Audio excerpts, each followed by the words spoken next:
Right, guys, so one thing that angers me sometimes is the hatred I received when I was living in Carrickmines.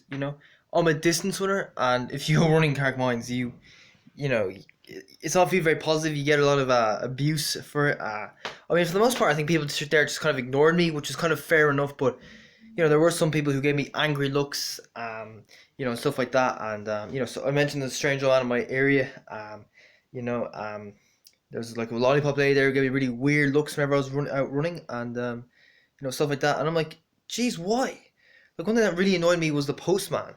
Now the postman, he gave me weird stares when I used to run past him on the streets, and I was like, okay, that's one thing. That's kind of annoying.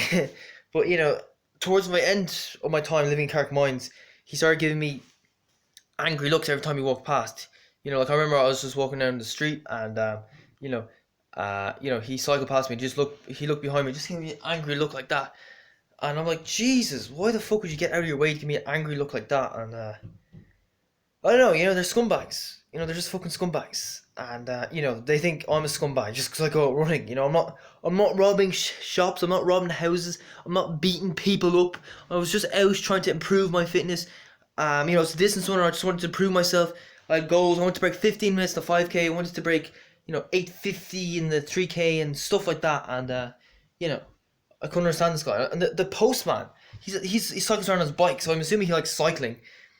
So he's like an endurance athlete, if you know what I mean. And I'm also an endurance athlete. I know it's a different discipline, but you'd think we'd have a bit of understanding between each other. So, it was, I always believed that, the best way to deal with the situation would be to just toughen it up and just keep training, just, because I always felt like I was under pressure to quit running, and sometimes with all the hatred I received, sometimes I felt tempted to quit running.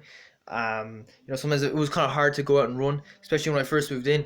But I was like, all right, get out there and train. Show them. You're not intimidated by these idiots. Show them that you don't care about their opinion. Show them that they're not getting to you. Show them that you can get out there and just train. But I don't think that's the right.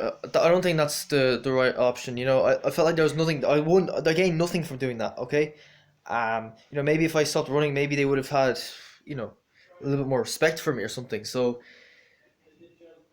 yeah, I think if that happened to me, like here, okay, I've quit running, but if I was living here and I was out running, and I started getting that kind of abuse from people, I just move out straight away. Because I'm in Slorgan now, it's a different area.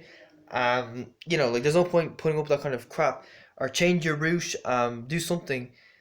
To be honest, yeah, I think moving house would probably be the best option because what happened there was just fucking weird, and um, move somewhere else and train somewhere else even. Do you know what I mean? So just try to avoid scumbags. Don't try to fight them. Trying to fight scumbags, you're never gonna win. There's nothing to gain.